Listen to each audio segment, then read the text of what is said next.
Welcome to History Hack. If you didn't know by now, we are the revolution.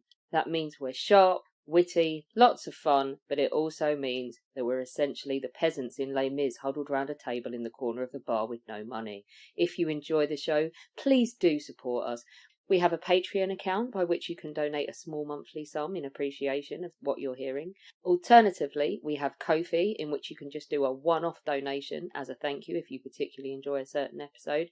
Either way, we massively appreciate all of your support. Hope you enjoy the show.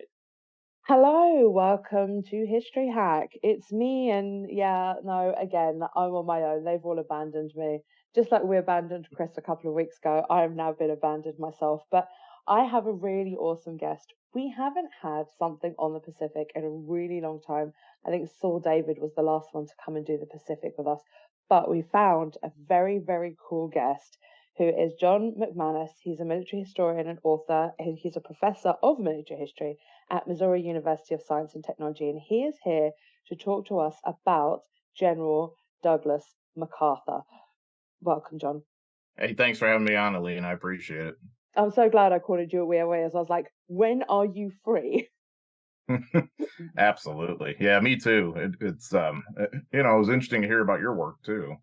And, then the presentation you gave, I was kind of blown away by it. I mean, in a sad way, in some ways too, of course, too. It was really interesting.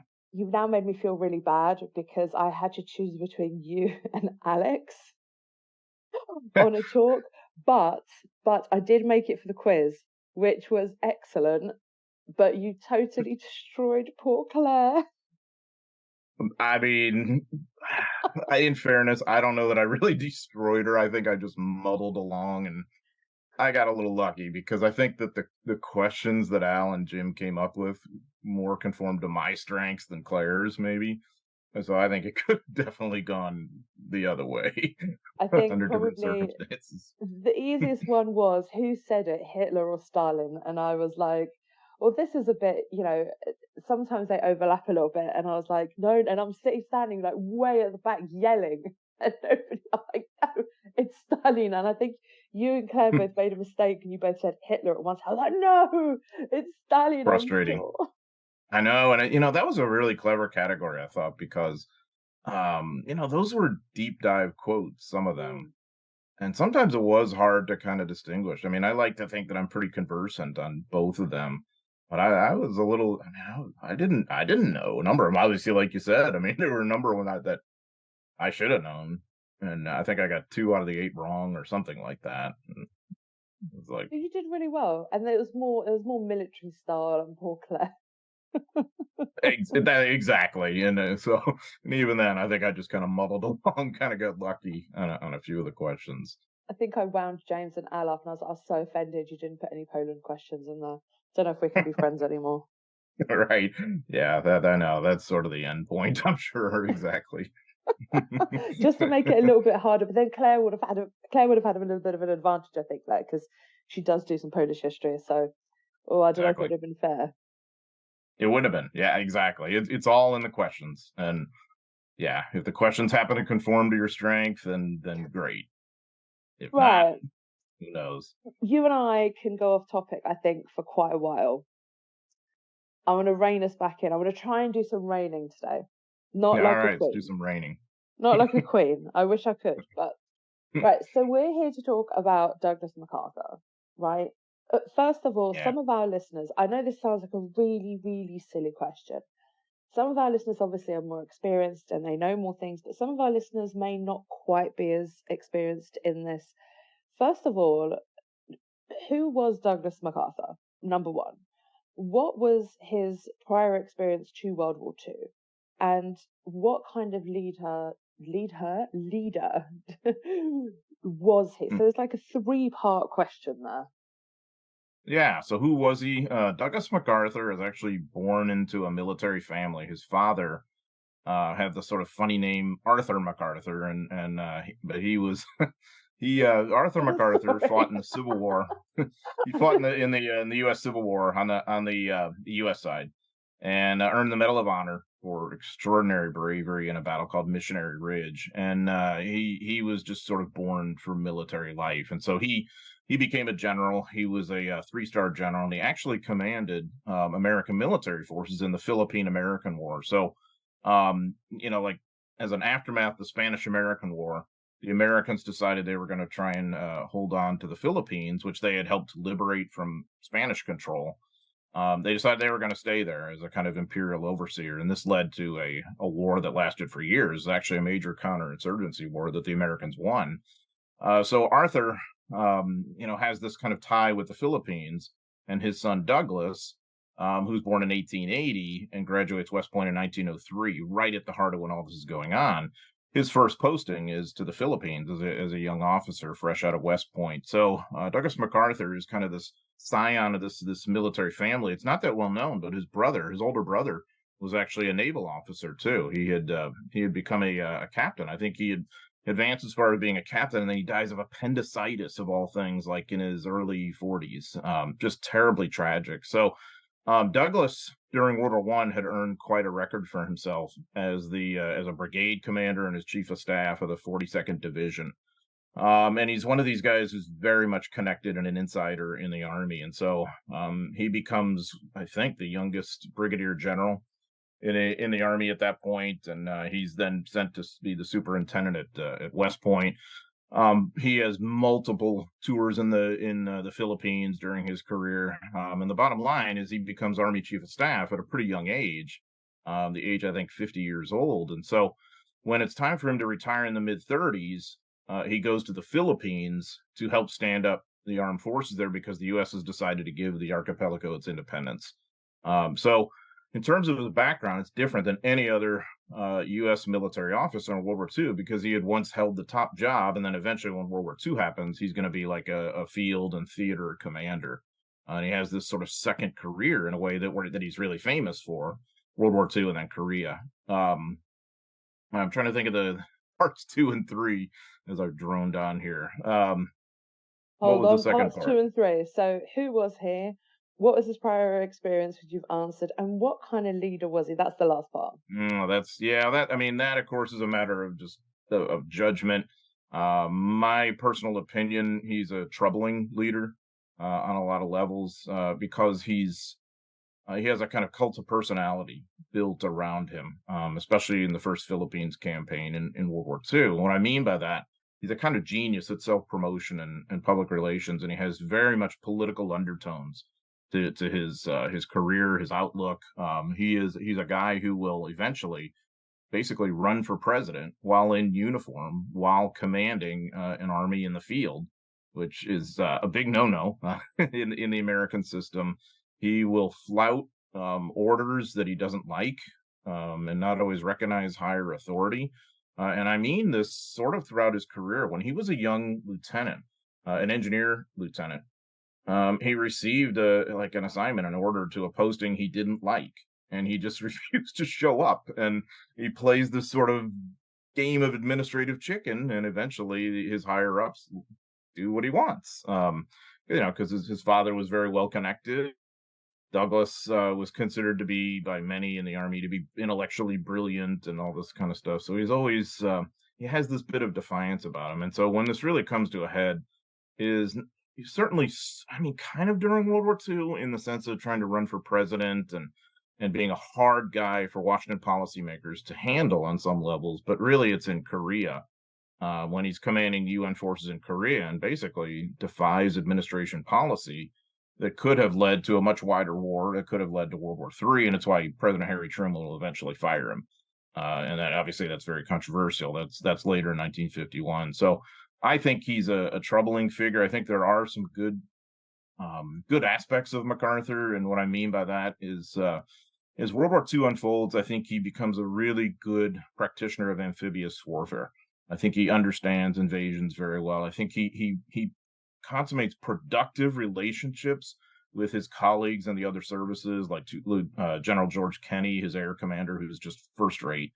Admiral William Bull Halsey, Vice Admiral Thomas Kincaid.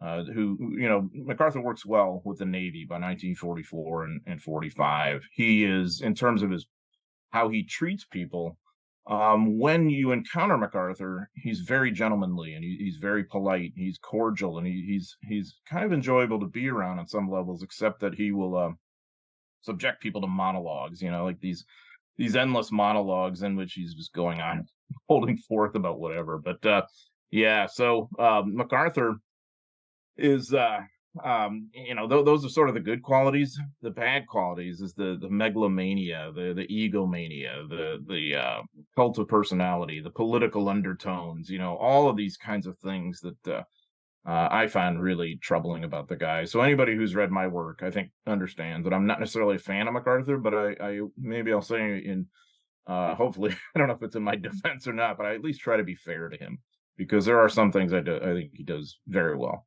So what I hear is a bit of nepotism, a bit of arrogance, a man who doesn't play by his rules. However, he does have a few plus points. Am I on the right track with this?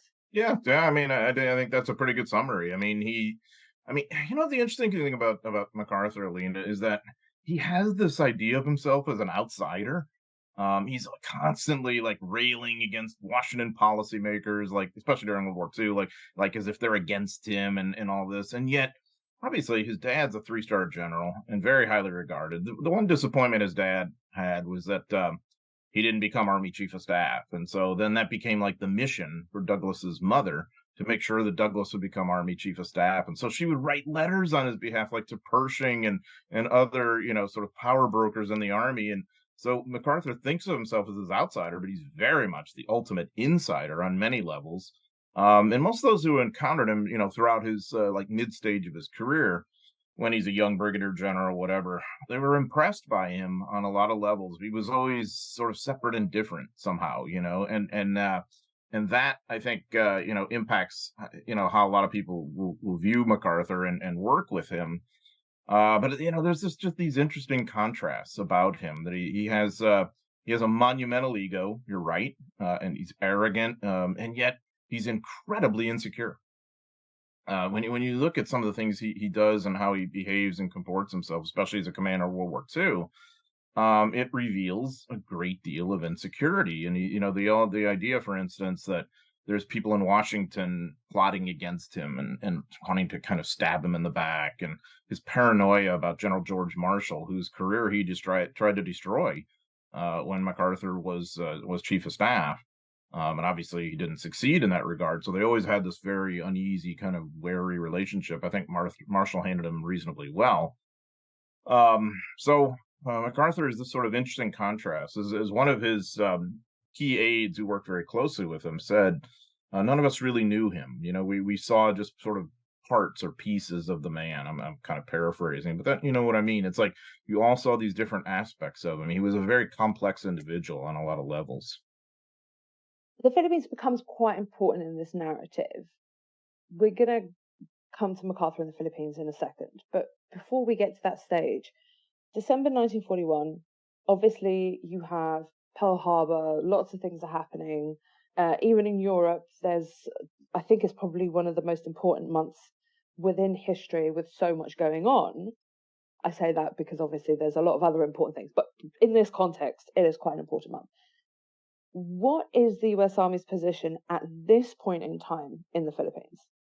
Yeah, so it's the U.S. Army at this point is frantically trying to prepare for war because it's very obvious that war with Japan is pretty much imminent. Of course, the U.S. and Japanese governments had negotiations going on since the summertime, really all centering around the Japanese war in China and all that business. So what had happened in the Philippines is, MacArthur gets there in the late 30s, and he's trying to kind of create a military force out of whole cloth.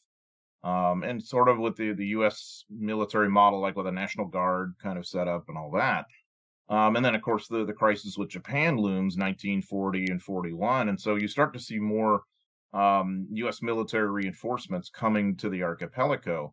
But by the eve of war, that's still only about 20 to 25% of his force. So this is a unique army in American military history in that it's a kind of British-style colonial army that is primarily made up of locals with a leavening of home country troops. And so this is all happening kind of frantically, trying to deploy air assets to the Philippines, naval assets, and as many ground troops as possible. But most of the manpower is Filipino.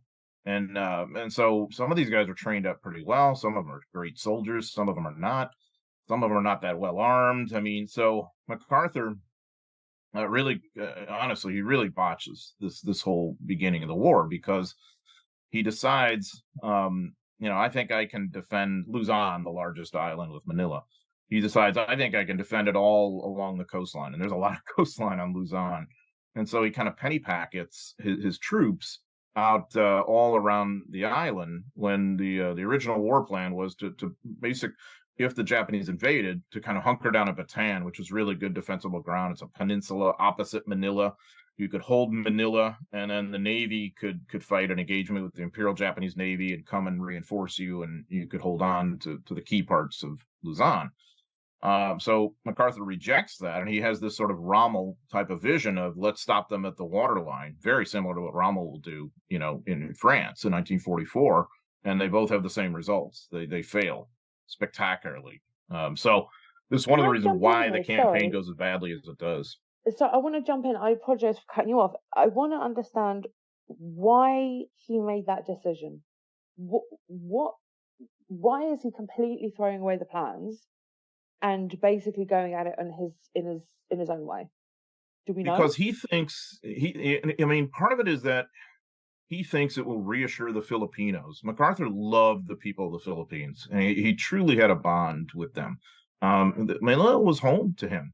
He had not been to the United States since I think 1937, and he won't go back until 1951. So he had actually lived in Manila at the in a penthouse apartment in the Manila Hotel with his young wife Jean. It was a second wife, and his young son Arthur. And he felt that he didn't really want to give up any Filipino soil that he didn't have to. And of course, in the abstract that makes sense, but when you talk about the limited military forces he's got, and the fact that he's not necessarily going to control the air and the sea, and of course that's going to be a real problem going forward. And how much defensible terrain you'd have there. It's just too big of a gulp. And so, yeah, but it also shows that MacArthur, will kind of go his own way and do whatever he wants. Because the original plan, generally called War Plan Orange, had been in the works for 20 years. And almost to his credit, I guess I'll say that once it's clear that the whole defend at the coastline thing hasn't worked, he reverts to War Plan Orange, and of course the remnants of the army end up back in Bataan. Now, I should point out too, the massive consequence of this is logistical, because if you're going to be defending along the coastline, then your supply depots, your other logistical nodes are going to be located there rather than in Bataan. So most of those supplies are lost, and by the time the army gets to Bataan, it is in a terrible logistical state. It has maybe about a month or a month and a half worth of supplies on hand. And so that's the major consequence of this decision that he makes. Let's switch perspectives here. So the Japanese are eventually going to invade the Philippines. What are their initial targets, and why are they invading the Philippines in the first place? What is the actual point? Yeah, it's a great question, because invading the Philippines on some levels doesn't make that much sense for the Japanese. That's a lot to take on. It's 7,000 islands. It's arguable whether really any central entity can control it, whether that's the Spanish in the old days, the Americans in this imperial phase, the government today, whatever it might be. But the reason the Japanese have to invade the Philippines is basically this American bone in their throat. So it's like, what they really want is what's called the Dutch East Indies in those days, today's Indonesia, because that's where the oil, the rubber, the tin, the bauxite, all these resources that they want are down there. But in order to have secure sea lanes, they've got to control the Philippines. Otherwise, the Americans are just going to be able to use air and sea interdiction or whatever to really cause serious problems for the Japanese and their new empire in Indonesia, what is today Indonesia. So they're kind of unenthusiastic about the Philippines, but they have to neutralize the U.S. presence there. So MacArthur will sort of cultivate the idea that he's massively outnumbered and outgunned, and the Japanese have all these advantages, and this is total nonsense. Actually, the Phil-American force outnumbers the Japanese by about 2 to 1. And so yeah, I mean it's kind of stunning but true. And the Japanese invasion is kind of a shoestring. So they decide they're going to invade Luzon, and so the first thing they want is an airfield. So they're going to invade like the northern tip of Luzon, set up an airfield there, and then bomb elsewhere, and then they'll invade at Lingayen Gulf on December 21st, 1941, and then move towards Manila. They'll invade the other side too, south of Manila, and have this pincers operation as well. So but again, these are not big forces. They're not well supplied. The Japanese have serious problems with disease, and but it's just that the Allies have their act together even worse. But the other thing I should point out is that the Japanese have succeeded in neutralizing most of MacArthur's air force. A lot of it on the ground within the first day or two of the war. And this is so we all know Pearl Harbor and what happened there. The disaster. So this is a mini Pearl Harbor that you have less excuse for, because MacArthur knew hostilities had commenced, and yet still his air assets are really kind of vulnerable and compromised. There's some bad luck involved. I mean, it's a whole rabbit hole kind of story. But bottom line, he loses, probably about half to 70% of his air force within those first few days, which in turn, of course, gives the Japanese nominal control of the air and then maybe nominal control of the sea. Then that becomes the key to the whole campaign, because it's hard to resupply and reinforce for the Americans. And of course, we're fighting this global war in which we're not prepared and resources are going to and fro. So it's hard to really do much for the Philippines because, too, the Japanese are on the move elsewhere in the Pacific and control a lot of the waters east of the Philippines. Question. You mentioned that the MacArthur's army had a mixture of trained soldiers. So some were well, some were in the middle, and some were not so well trained. What did the Japanese army have? Were they all the skilled soldiers, or did they have a similar mix? They've got basically about a division or a division and a half worth of reasonably well-trained soldiers. But their amphibious capability is, by later American standards, honestly kind of a joke. I mean, they're throwing people at beaches off barges, and they don't have like the landing craft capacity that the Allies are going to have, later in this war. But they can get away with that because there's not much aerial opposition. And of course they have enough troop ships, and the Imperial Japanese Navy is a very potent, world-leading kind of navy at that point. So no, the average Japanese soldier in the Philippines is disciplined, certainly. He's, not that well armed. I mean, he's maybe got an Arisaka rifle, but it's the Nambu machine gun and the knee mortars around which their small units are built.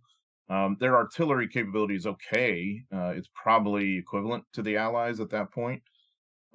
So, as things go on, if I'm an average Japanese soldier, I have plenty of discipline and I'm certainly willing to fight, but I'm probably hungry. And it's very possible I have malaria or yellow fever, and that's intruding upon my capability to fight. So what really happens as this thing unfolds in the early months of 1942 and the army is kind of penned into Bataan and whatnot, is that the Phil-American army is not necessarily defeated tactically, it's logistically. Both armies, to be sure, and this isn't as well known about the Japanese side, but both armies are not in good shape logistically, and the Japanese have to reinforce. They send like a new brigade there that's just thrown together out of the equivalent of like National Guardsmen kind of thing. They throw that in the mix, and they have to kind of divert some forces from elsewhere. So it's a shoestring for them too. But the good news for them is that the Phil Americans are even in worse shape. So that's why this thing sort of turns out the way it does, is a real disaster for the Allied side. I have a rabbit hole to jump into. Basically, you're talking and saying that the Japanese had various different illnesses. Does this link into why? I mean, obviously, Unit 731 started for very many different reasons, but is this one of the reasons that Unit 731 were doing what they're doing, was to tackle all of these mass epidemics amongst the Japanese soldiers? Mm. Uh, I mean, I would like to think it was that positive of a thing, but I think it has more to do with trying to just gather as much data as they could at the expense of mainly the Chinese, of course, and a few other Allied POWs. I mean, maybe, I suppose, that they think it'll have some sort of Japanese military application in the same way that the Germans do with their medical experiments, some of them. But I couldn't say that I see a link between, oh, well, we've got malaria and yellow fever problems in this Philippines campaign, so let's go study on these prisoners and have that kind of link and coordination.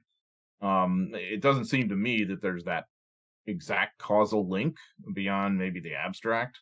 But I also think Unit 731 and all that is a sort of logical outgrowth to the incredible Japanese cruelty that you see in China already, with the rape of Nanking, obviously, but also the use of chemical and biological weapons in the field. That now we can, they'll cross this next Rubicon of these medical experiments and all this other business too. So it's yeah, that is a really dark side of the war. Absolutely. It was just a random thought of mine because obviously, like you said, the Germans were doing the same thing, so that's why the little correlation came in my brain. Hmm. But that kind of weird connection. I was just wondering if the connection was the same, but yeah, 731. We did a podcast on it, so if anybody wants to listen to it, we did it. God, I think it was a couple of years ago. Like you said, incredibly dark side of Yeah. history. But let's move on. We've already talked about basically the defense. We've already mentioned that. However, you've also touched on the Japanese basically getting rid and destroying, what was it, 70% of the Air Force? Yeah, about 50 to 70% of the Yeah, Allied Air Force goes yeah, down within the first few days. yeah. So 50 to 70% of the Air Force. But how did MacArthur and how did the US Army actually react to the initial invasion of the Philippines? Yeah, so MacArthur weirdly is sort of surprised by all this. So he's informed about Pearl Harbor. There's I know it's funny. There's a big time difference, of course, between Hawaii and the Philippines, and so when he's informed, it's like in the middle of the night, and he gets the word, and he's kind of confused at first as to the news he's getting. Initially, he thought it was a great Japanese disaster, the attack on Pearl Harbor. Eventually, of course, he's disabused of this notion, but for that next, like, almost day, there's this weird kind of limbo that he's in that he doesn't quite believe the Japanese are gonna strike at the Philippines, and that the war is really going to come to where he is, and so there's this kind of lethargy and lack of preparedness, and the Japanese just happen to strike first with their air raids on Clark Field, and like where a lot of Japanese the American planes were based. Um, they just get the jump on him, and I think that's the part that's sort of inexcusable. And again, that's a whole rabbit hole with the reason why that happens. His air commander, a guy named Louis Brereton, who was a real survivor, and he's going to reemerge in this war in other places, most notably the commander of the First Allied Airborne Army during Market Garden. That's an example I'd give you. Louis is trying to kind of put together a raid against the Japanese bases on what is today Taiwan. In those days, they called it Formosa. So all that is, sort of in process. MacArthur has this really kind of waspish and autocratic chief of staff, Lieutenant General, well, at that time, Major General Richard Sutherland, and he prevents Brereton from seeing MacArthur, and it's all this whole thing. It's the kind of weirdness that just surrounds MacArthur on some levels. So all this leads to that vulnerability at the beginning. So it seems to take a couple of days before MacArthur realizes, yes, the Japanese are indeed coming to the Philippines. War has broken out, and we better get our act together here. It's odd because he'd been preparing for just this. So again, MacArthur being MacArthur, there were some things he was going to from Washington he was going to take to heart, and other things not. So I'll give you an example. In May 1941, when it's pretty clear that hostilities with Japan could happen, the dependents of American military families were ordered out of the Philippines. So they all leave, except for, of course, MacArthur's wife Jean and his young son Arthur. Now, what you'll hear MacArthur's defenders say about that, well, he wasn't actually technically recalled to active duty yet, so he wasn't subject to that. I think that's kind of nonsense because it's obvious the spirit of the order, and eventually he was recalled to active duty and thus, subject to that order. So the reason I point this out is, I mean, imagine, if your loved ones are right there with you in the combat zone, especially if you have a young son who's, I think, at that point 4 years old or something. And you're in this kind of very difficult crisis-ridden situation, that's certainly going to impact your outlook and your decision making. It had to be another layer of stress for MacArthur to wonder what's going to happen to my wife and my child if the Japanese do take over, if they take us prisoner.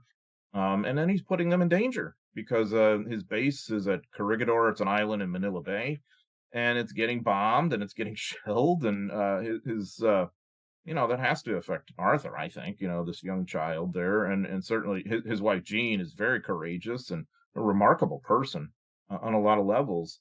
But, I just think that's going to be a distraction for MacArthur.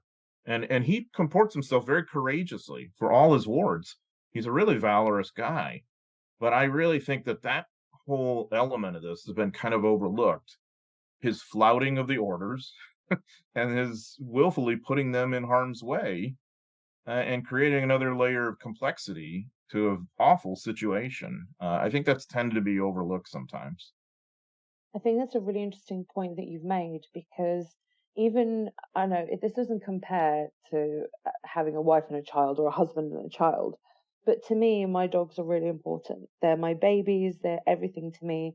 And for example, my little one got really sick at one stage, and I had to go away. I had to do a talk, and all I could think about was the dog over what I was supposed to be doing. Now, I could not imagine this in a further, more extreme position of actual active war with bombs falling left, right, and center. You're supposed to be commanding an army, yet you might not be fully focused because your wife and your child are still in this.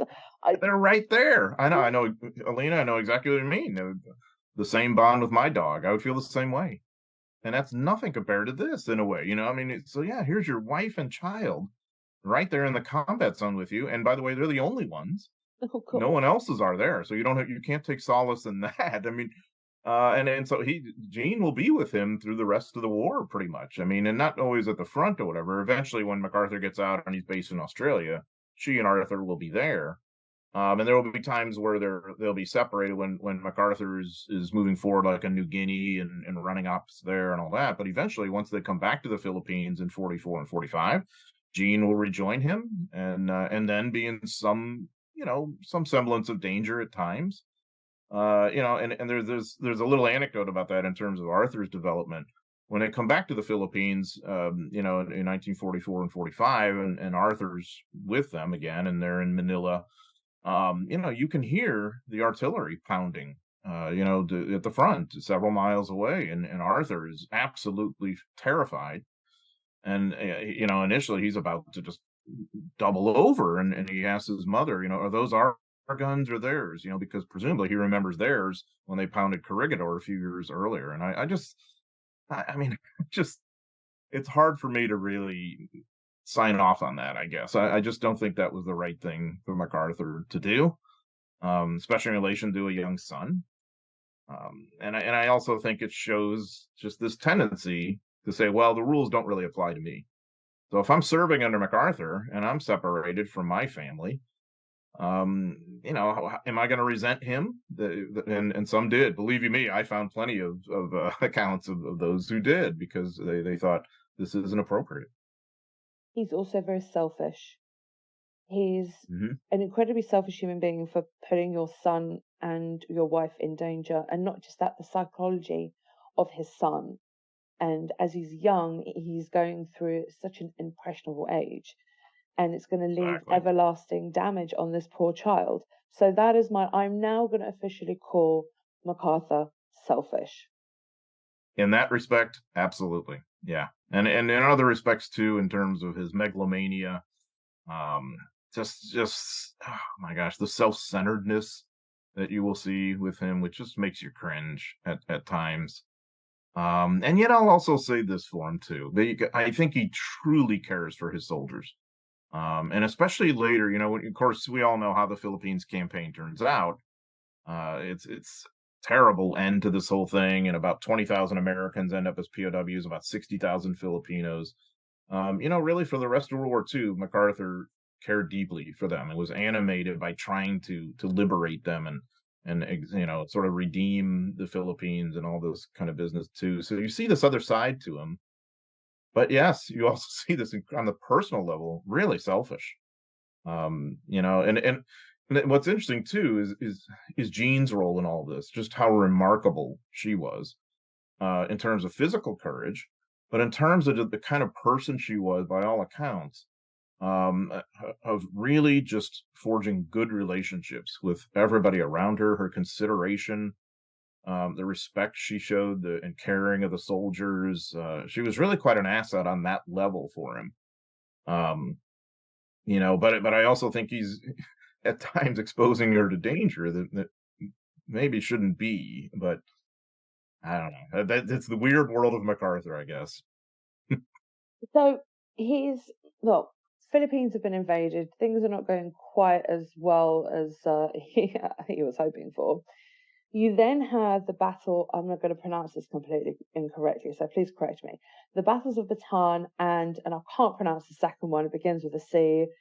Or Corregidor. Corregidor. Thank you. Yeah. And so they end in complete and utter failure, don't they? Unfortunately, they do. Yeah. So the army is, penned into Bataan, and really the problem is logistics, as I mentioned, because the army supplies have been scattered far and wide on Luzon. If that hadn't happened, that army could have held out for much longer than it did. But by the time we are penned into Bataan, well, if I'm a soldier, I'm probably on half rations and then maybe quarter rations. So now you're losing weight. There's malnutrition. There's tropical diseases, and oh, by the way, the local population has to eat too. So you're in a really bad situation there, and mostly what the army is doing, and I'm referring to the army here.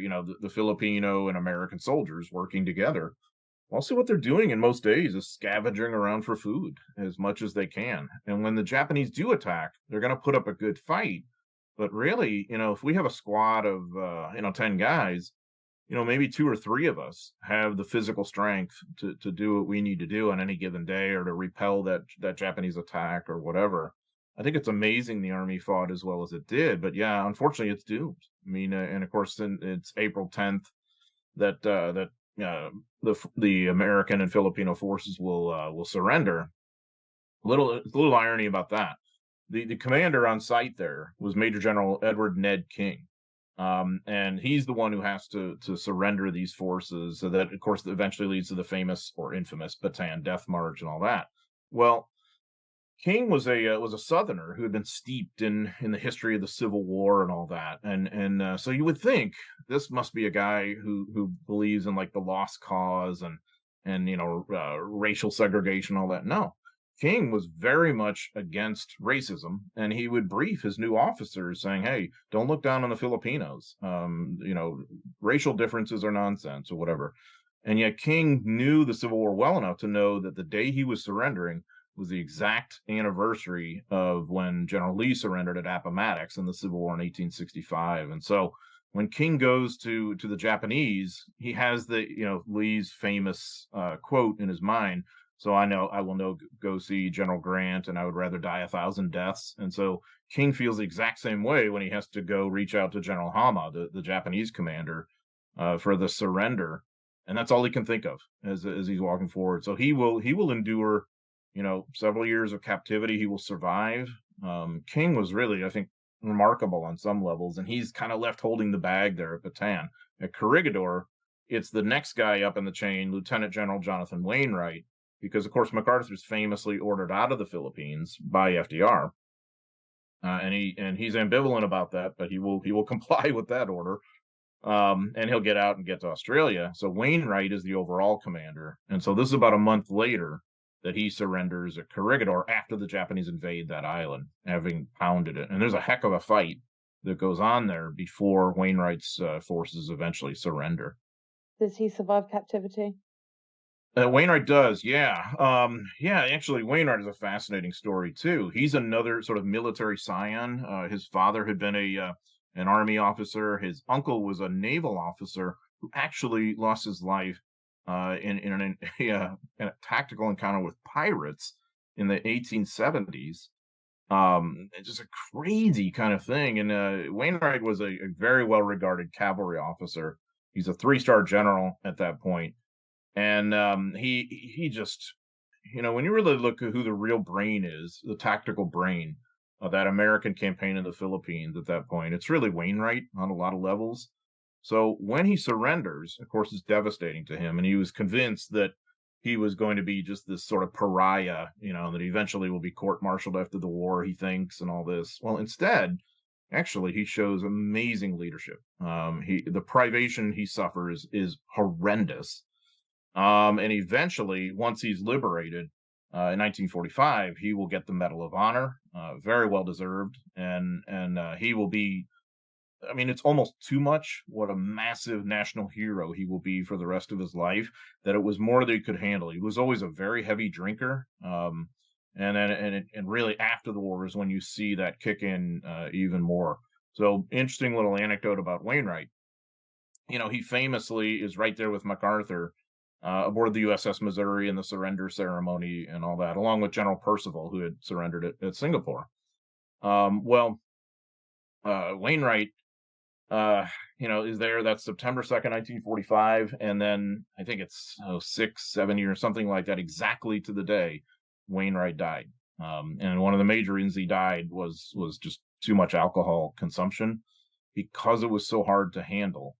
The adulation that he had, it was almost too much of a good thing on some levels, but he was a really remarkable guy. I think we should do a podcast on him. Definitely. I would love to. He's really interesting. We could do something like Forgotten Military Leaders of the Pacific. Oh, I'm all for that. There's another one called Eichelberger that I'll bore you to death about. No, trust me. Nobody is being bored right here, trust me. Because I'm very captivated right now. And that's why there's a trick. I'll tell you the trick later. MacArthur then, you said he's ordered out by FDR. He vows to come back. You've mentioned a little bit about how the campaign affects him because he is worried about his men. But what else is going on with him? Is he depressed? What is happening? He's absolutely devastated of what's happened here. I mean, he's comported himself very well in terms of physical courage and bravery. He's been in Corregidor really most of the time. He visits Bataan, I think, only once. But his communiques make it seem like he's right at the front, constantly leading guys. So there's that complete disingenuousness that tends to surround him. But in terms of how he behaves on Corregidor, he's a kind of inspirational figure for many people. And so the orders come in February from Washington, D.C. to get him out. Now, the reason is because there's been this massive cult of personality around him at a time when you got all this bad news and the country really needs a hero to rally around. And he's that guy and he understands this. So FDR understands this and he feels it would just be too devastating to see MacArthur become a prisoner. But also Jean and Arthur, his wife and son. And so there's that element to it as well. So you have this, when MacArthur gets the order, he kind of drags his feet a little bit because he knows technically I'll be abandoning my guys, but he also realizes, I want to leave. So what he does, he has this kind of what I think is a kind of psychological fig leaf. He convinces himself that he's being ordered out because Washington has put together all these reinforcements that he's going to then command to come right back. Now, he's smart enough to know that's nonsense because if those existed, they would have been sent in the first place, right? So that's the way I view it, at least. But the bottom line is he and members of his staff, like Sutherland, like there's about a dozen and a half others, are spirited out on PT boats right under the nose of the Japanese. It's quite a daring thing and quite an epic kind of thing. They eventually get to farther south in the Philippines where they get onto B-17s and then are flown eventually to Australia successfully. They do get out, but it's quite an epic escape. And then he famously says, "I shall return," which is very MacArthur-esque of saying, it's all about me. And he's committing the U.S. to come back to the Philippines. And so this is really what animates him for that next 2.5 years or so, is wanting to get back to the Philippines to liberate the archipelago. Some would argue, maybe a little bit of tongue in cheek, but maybe not, that he's more interested in liberating the Philippines than defeating Japan ultimately. And now he would tell you, I think one leads to the other. So fair point, but that's really what's going to occupy him for that next couple of 3 years is coming back and liberating the Philippines, which he sees as, if there's a bigger word than crusade, I guess we would use that word. There's so much more to this story, obviously. We're running out of time.